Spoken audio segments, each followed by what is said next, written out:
Welcome to 3T TV news. Nagar Kurnool జిల్లా కల్వకుర్తి పట్టణంలోని market yard లో ప్రతి సంవత్సరం నష్టపోతున్న పల్లి రైతులు పంట చేతికొచ్చి మార్కెట్ కు తెచ్చిన ప్రతిసారి ఏదో ఒక సాకుతో మార్కెట్ అధికారులు, కమిషన్ ఏజెంట్లు, మిల్లర్ల కుమ్మక్కై రైతులను నిలువెల్లు ఉంచుతున్న వైనం. గత 2 రోజుల క్రితం 8,000 ఉన్న ధర ఈ రోజుకి 4,000కు పడిపోయింది.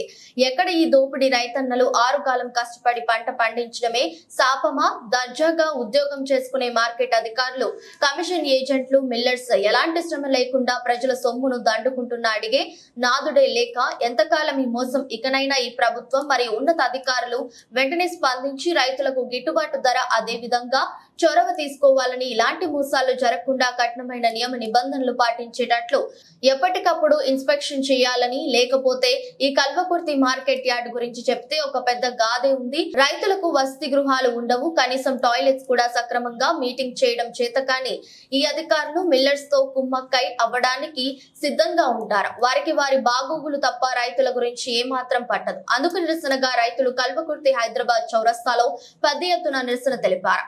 వారికి నేను ఒక రైతుని అంటూ కల్వకుర్తి మున్సిపల్ చైర్మన్ యడ్మా సత్యం మద్దతుగా నిలబడ్డారు. ఈ నిరసనలో రైతులు మాకు మద్దతు ధర ప్రకటించాలి, ఈ దళారులందరూ రూపు మాపాలని నినాదాలు చేశారు. వెంటనే కల్వకుర్తి మార్కెట్ యార్డ్ అధికారుల పైన కఠిన చర్యలు తీసుకుని వారి విధులను సక్రమంగా నిర్వహించేటట్లు చూసుకునే బాధ్యత ప్రభుత్వం పైన ఎంతగానో ఉందని తెలిపారు.